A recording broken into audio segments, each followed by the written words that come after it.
안녕하세요. 범블한복도바입니다. 구독과 좋아요, 알림 설정, 회원가입 부탁드리겠습니다.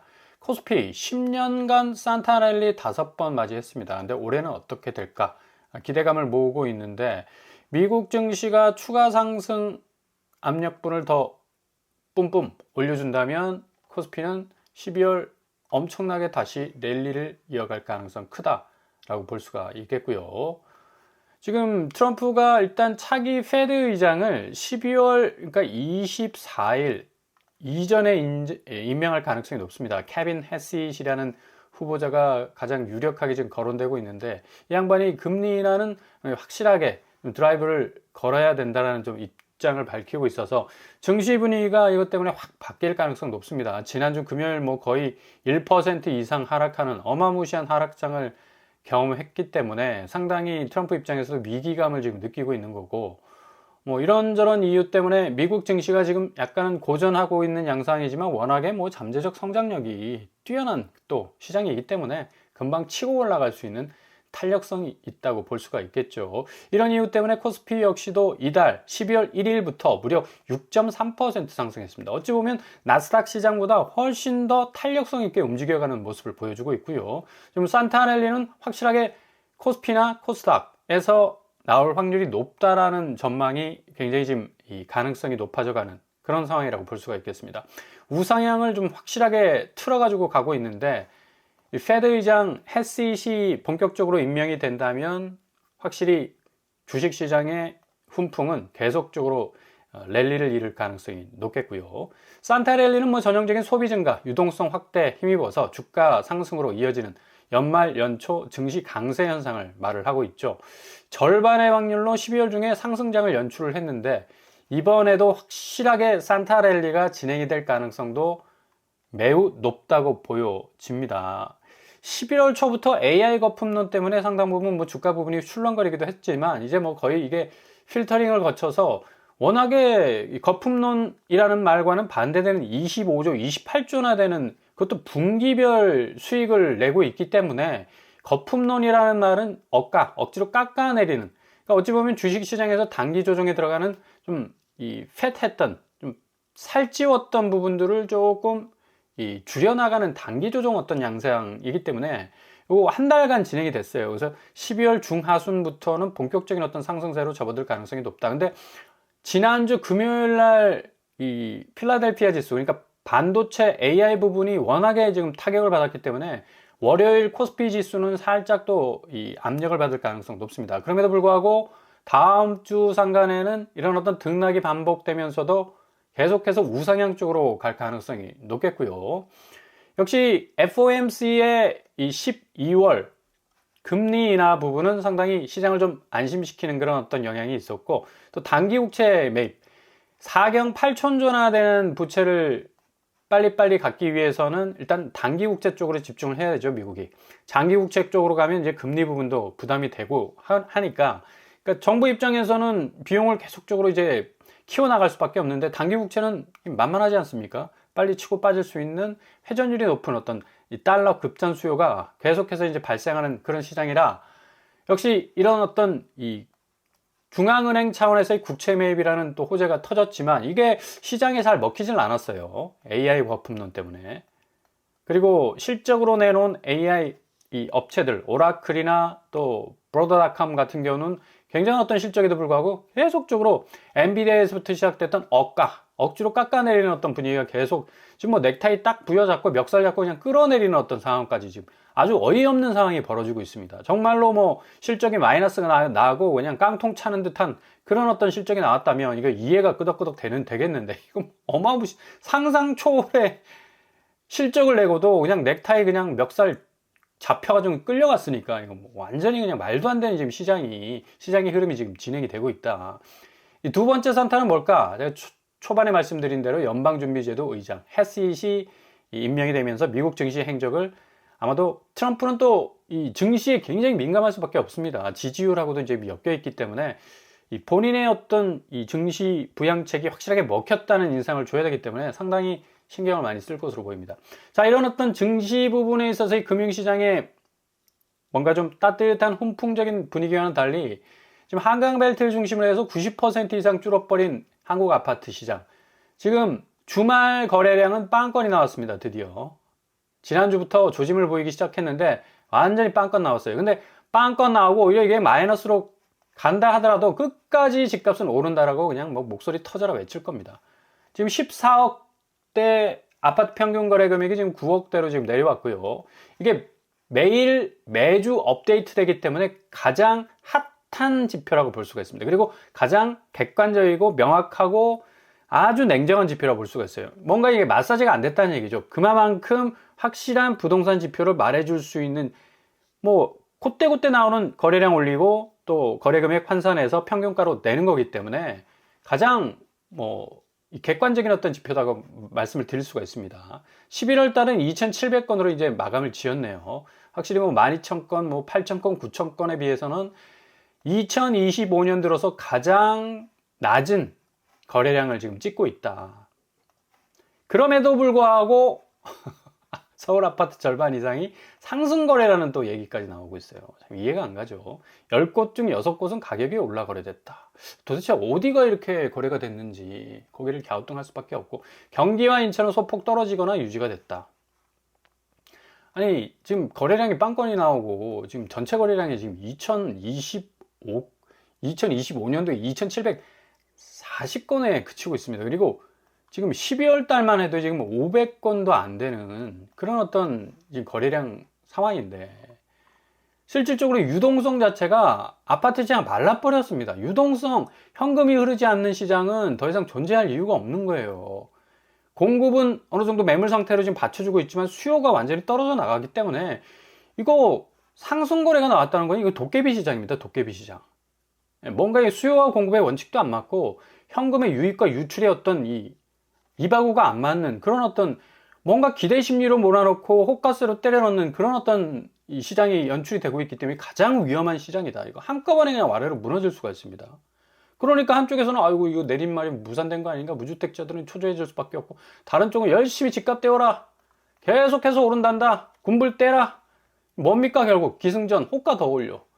결국 결론은 가만히 이게 초중반을 읽어보고 사람들 대부분 결론은 안 읽어. 근데 결론에 뭐가 나냐? 호가 더 올려. 일부 당장 못 팔아도 호가 더 올린다고. 호가세로 지금 버티고 있다는 얘기입니다, 이게. 그리고 그 호가세로 지금까지 집값을 띄워왔고, 미국은 철저하게 금융시장 자체가 스스로 살을 깎아내잖아. 오라클이 25조 실적 내고, 그 다음에 브로드닷컴이 28조 실적 내도 CEO들이 나와가지고 솔직하게 얘기합니다. 왜? 앞으로 시장 상황에 대해서 얼마든지 변동성이 생길 수 있기 때문에 우리는 스스로 다이어트 하겠다. 그만큼 아주 그냥 냉정한 것이죠. 그러니까 AI 테마가 이런 천문학적인 실적을 내도 와르르 무너질 수밖에 없고, 나스닥 전체가 1.7% 마감되는 어떤 이 상황이 찾아와도 스스로 거품을 빼는 말을 하고 있다는 얘기예요. 브로드닷컴 혹탄 이 CEO 역시도 AI 매출은 빠르게 성장하고 있지만 총 마진은 BAI 분야보다 낮다. 야, 어떻게 쓰든 우리나라 같았으면 그냥 포장해가지고 그냥 거품 띄워가지고 그냥 막 분위기 몰아가려고 하는데, 이 양반들은 아주 냉정합니다. 냉정해. 브로드닷컴 이 한마디 때문에 11% 빠졌잖아요. 아랑곳하지 않습니다. 자신 있다 이거지. 그만큼 자기들 기술력과 자본력으로 충분히 헤쳐나갈 자신이 있다는 얘기입니다. 대신 우리는 과도한 기대감은 사양한다. 이게 정말 시장다운 시장 아니겠습니까? 엔비디아 역시도 지금 반도체 지수가 필라델피아 이 반도체 지수 5%를 그냥 깎아내릴 정도로 AI 반도체 종목이 지금 거의 그냥 바닥치고 있습니다. 근데 이거 잠시 잠깐이다. 제가 보기에는. 필라델피아 반도체 5% 이상 빠진 거 보십시오. 거의 서학개미들은 거의 그냥 바르르 떨어질 거예요. 근데 한국 사람들은 조금 약간 이 반응이 빨라서 그렇지, 장기적인 관점으로 보자면 이거 떨어진 것도 아닙니다. 어찌 보면. 상당 부분 회복할 수 있는 여지가 높다. 그만큼 CEO들이 자신이 있기 때문에 이렇게 솔직하게 얘기하는 겁니다. 그리고 그 거품에 대해서는 상당 부분 지금 경계하고 있는 거. 그러니까 한국 아파트 시장하고 완전히 다르죠. 그러니까 전문가들, 전문 경영인들이 자본의 어떤 흐름을 읽으면서 객관적으로 시장을 표명을 하고 있습니다. 근데 아파트 시장은 4인 간의 거래잖아. 개인이, 집주인이 집단적으로 뭔가 기대심리 화항댁에 집어넣고 무조건 호가세로 때려 올리니까, 아니 시장이 딸려오네? 그게 10년, 20년, 30년 지속이 된 겁니다. 이게 한국 아파트의 실체입니다, 실체. 결국 어떻게 되겠습니까? 그 시장이. 이렇게 잘 나가는 매출을 그냥 턱턱 눈에 보이는 달러를 손에 살 수 있는 매출 금액을 보여줘도 회의론에 빠지는 시장인데, 지금 뭐 30년물 국채 금리까지도 지금 막 이 금리가 오르고 있지 않습니까? 그러니까 워낙에 이 국채 쪽이 미국 이 브랜드를 가지고 계속 4경 8천조의 부채를 갚기 위해서 찍어내고 있긴 하지만, 이게 좀 신용면에서는 좀 이거 우리가 더 이상 홀드하고 있을 수 없다, 그냥 털고 나가자 라는 또 분위기가 또 한몫해 가지고 국채 가격 떨어져, 국채 금리 올라갑니다. 정부 비용 부담은 더 커지죠. 그러니까 이걸 장기로 끌고 갈 수 없으니까 단기 금리를 계속해서 많이 찍어내고 있고, 이번에 FOMC에서 우리가 더 사드리겠다 라고까지 말을 하고 있는 겁니다. 국채 금리 올라가면 어떻게 됩니까? 당연히 환율 요동치죠. 원화 가치의 이 잦은 하락 계속해서 일어날 전망이고, 지금 이번 주에 엔캐리 청산 공포가 지금 거의 극에 달할 것 같은데, BOJ 금리 결정하게 됩니다. 다음 주 일본은행이 정책금리를 결정하는데 0.25% 올라갈 거 아닌가, 이제 무게가 실리고 있다고 하는데, 이거 올리면 주식시장 그냥 개박살 날 가능성 높아요. 산타넬리 말씀을 드렸는데 상당 부분 가장 큰 변동성의 어떤 중심에 서 있다고 말씀을 드릴 수가 있고, 일본이 워낙 엔저 때문에 지금 일본 서민 경쟁이 박살나고 있어요. 미국과 금리 차가 나가지고 엔화 가치가 너무 떨어졌어. 그러니까 막 물가가 천정부지로 2.5%가량 막 치솟고 있으니까 지금 난리가 났어요. 그래서 엔화 가치를 방어해야 되겠다 해서 기준금리 인상 쪽으로 지금 무게를 기울이고 있는데, 엔화가 일단 계속 하락하면 일본에 돈을 두면 손해겠죠. 그래서 주식과 채권에 투자했던 돈이 이제 점점 빠져나가고 있는 겁니다. 그래서 이번 금리 인상을 해야 된다라는 분위기가 계속해서 짙어지고 있는 거고, 이미 채권 시장 다 알고 있잖아요. 3년 만기 국채 금리 올라가고 있어요. 왜? 다 홀드하고 있던 거 다 팔아버리고 나갑니다. 그러면 수요가 떨어지니까 국채 가격 떨어지지? 그럼 국채 금리가 오를 수밖에 없지. 그러니까 국채 시장이 이렇게 움직이니까 이거 분명히 일본에서 기준금리 인상할 가능성도 있겠다라는 전망이 나올 수밖에 없는 거예요. 니케이가 지금 1.3% 거의 5만 선을 계속해서 일정하게 유지하고 있지 않습니까? 근데 기준금리 인상해버리면 이거 거의 그냥 바닥칠 가능성이 높은데, 무리수를 둘 가능성이 있을까요? 일단 한번 잘 지켜보시고요. 가장 12월 19일이 최대 변수가 될 가능성이 높다. 한국 국채도 지금 뭐 어마무시 오르고 있지 않습니까? 한국은행이 워낙에 3년물 자체가 지금 3%까지 오르고 있어서 이거 다 던지고 나간다는 얘기입니다, 외국인들이. 그러니까 수요가 없으니까 국채 가격 떡락하고 국채 금리 올라가 버리고, 이걸 커버하기 위해서 한국은행이 1조 5천억 매입에 나섰지만 별 효과를 보지 못했어요. 그게 국채 금리가 일본을 비롯해서 한국까지, 그리고 미국 그 원점에서부터 시작된 금리가 계속적으로 오르게 되면 결국 시중은행 금리는 천정부지로 오르게 됩니다. 지금 국민은행과 새마을금고가 올해 대출 목표를 어마무시하게 초과했어요. 페널티 받습니다. 영업정지까지도 지점 단위로 받을 가능성도 있다고 봐야죠. 월요일부터 뭐 지점 단위로 페널티를 받아서 셧다운하는 또 분명히 그런 은행들도 나올 것 같고요. 일단 연간 대출 증가 목표 140% 초과했습니다. 어마무시하죠. 당연히 초과를 했으니까 2조 8천억 정도 더 증가했고, 하나은행 역시도 1조 5천억 116%, 신한은행 1조 7천억 104%, 그 다음에 새마을금고 4조 6천억 380%. 와, 새마을금고 380% 수준이에요. 증가액이 4조 6천억. 그러니까 토탈 국민, 신한, 우리 그리고 새마을금고 합치면 10조가량이 터진 거예요. 이거 대출 내준 거는 결국 영업실적이거든요. 영업실적이 이렇게 좋았다는 얘기입니다. 목표치 대비 실적 비율 140, 116, 104, 다 100 넘었네. 84, 69. 이거 다 누구한테 돌아옵니까? 대출금리로 돌아와요. 이렇게 대출 많이 내줬다는 거는 그만큼 금리로 장사를 해야 되기 때문에, 농협이 6.21% 아닙니까? 대부분 다 5.5 넘었고, 이제 다음 주 가면 이제 6%대도 이제 시중은행에서도 등장할 가능성 높습니다.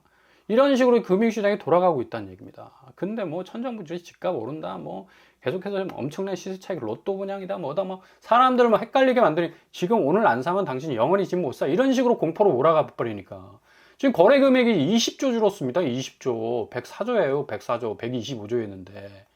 예? 20조가 줄었다고. 그만큼 현금 유동성 자체가 부동산에서 흘러가고, 거래량 줄은 건 얘기하는데 거래 금액 줄은 거는 얘기를 절대 안 해. 민감할까 싶어가지고.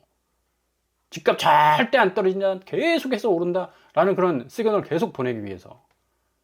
제일 중요한 게 거래 금액 아닙니까, 시장에서. 근데 왜 거래량만 얘기해? 아니 90% 떨어졌다고 하는데 거래 금액이 얼마 줄었는지는 얘기를 안 합니다. 아무도. 함구하고 있어요. 이것 자체가 이 시장이 투명하지 못하다는 얘기죠. 미국은 뭐 AI 테마, 뭐 과도한 유동, 아니 눈에 보이는 25조, 28조 AI에서 지금 매출을 올리고 있는데 뭐 거품론 운운하고 있는데, 마이크론이 또 목요일 아침, 이번 주 목요일 아침에 또 실적 발표하고 할 예정이죠. 여기도 이제 메모리 사업 접어버리고 AI에 올인하겠다고 공식적으로 발표했어요. 매출 126억 달러 예상하고 있습니다. 18조 정도. 이것도 어마무시한 실적 아닙니까? 근데 이것도 뭐 억가를 할지 아니면 뭐 그대로 받아줄 건지 한번 지켜봐야 될 대목이라고 할 수가 있겠고요. 뭐 이런 이유 때문에 마이크론 테크놀로지가 6.7%가량 떨어졌어요. 자, 이런 어떤 변동성이 큰 이 나스닥과 그리고 S&P 500, 다우존스가 지난주 금요일만 큰 엄청난 출렁거리는 어떤 변동성을 겪었지만, 코스피는 그래도 단단하게 간다. 아, 대단해, 코스피. 그죠? 1.3%. 삼성전자, SK하이닉스는 뭐 거의 그냥 떨어져도 그냥 조금 떨어졌다가 이거 떨어졌을 때 저점에 죽으면 그 다음날 당연히 또 상승을 하기 때문에 이런 궤적이 계속 반복이 됩니다. 그러니까 요 패턴을 아는 사람은 여기다 주웠다가 여기 팔다가 여기 주웠다가 단타만 쳐도 쏠쏠하거든. 그러니까 그만큼 한국 주식시장 스탯이 굉장히 지금 착실하게 잘 쌓여져 나가고 있다. 코스닥은 뭐 말할 것도 없고요. 외국인이 뭐 엄청나게 들어오고 있죠. 클로봇이 로봇산업 중견기업인데 30% 가까이 올랐습니다. 야, 이거 뭐 미국 시장에서는 전혀 상상할 수도 없는 일이 코스피 시장과 코스닥 시장에서 이루어지고 있다는 얘기입니다. 근데 지금 아파트 시장 뭐냐고, 지금 실체가 없는 도깨비 시장이고, 호가세가 지금 받쳐주고 있고, 거래량 얘기하고 있지만 거래 금액은 얘기를 안 해. 미국 주식 시장은 야, 니들 매출 내놔봐, 얼마야, 이렇게 딱 나와야 되는데, 지금 아파트 시장 지금 거래량 줄었다고 했지, 얼마 줄었어? 안 나오잖아, 값이. 뭡니까 지금 결국? 뭐 어떻게 하자는 얘기입니까 결국 아파트 시장 계속해서 그냥 입하고 털어가지고 그 시장 가격 높이겠다는 얘기예요. 그러니까 정부가 지금 11호 규제 내놓으면서 이런 어떤 악영향들을 다 싹둑싹둑 다 잘라버리려고 했는데 계속해서 그냥 뭐 퍼져나가고 있으니까, 그러니까 실질적으로 집값이 확실하게 잡히는 그런 방법밖에 없다는 얘기입니다. 한 주간 뭐 월요일 제조업 지수 발표되고요. 16일날 PMI 지수 나오고요. 17일날 마이크론 실적, 18일날 유로 금리 결정됩니다. 나이키 실적도 나오네. 19일 제일 중요하죠. 일본 BOJ 금리 결정. 한 주가 거의 뭐 쉴 틈이 없이 아주 뭐 엄청난 변동성의 요인들이 빵빵 터질 가능성이 높은 그런 한 주간이 될 것 같습니다. 일단 국내 이 금융시장이 너무 장사를 참 과하게 했다. 그죠? 실적 부분에 있어서는 거의 대출 증가율이 뭐 100% 이상 넘어버리고 10조가 터져버리는 상황까지 나왔으니까 이거 다 금리로 전가됩니다. 그러니까 대출 받으실 때 조심조심 다가서야 이 리스크를 피할 수가 있다는 얘기죠. 이모저모 좀 잘 따져보시면서 한 발 한 발 접근해 나가실 수 있길 바랍니다.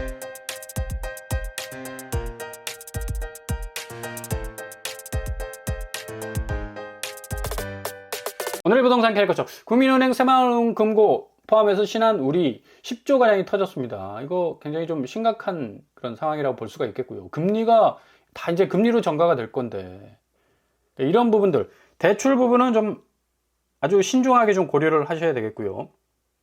다음 주 한 주간 또 금융시장의 변동성 잘 살피시면서 기회를 잡으신다면 충분히 저점 허들로 넘어갈 수 있는 자가 마련 할 수 있는 기회 분명히 여러분에게 찾아올 겁니다. 너무 조급해하지 마시고 차근차근 접근해 나가실 수 있길 바랍니다. 오늘도 그럽니다. 항상 여러분의 길이 꽃길만 되실 수 있길 바랍니다. 저는 오빠브라 북토판을 마치겠습니다. 구독과 좋아요 부탁드립니다. 감사합니다.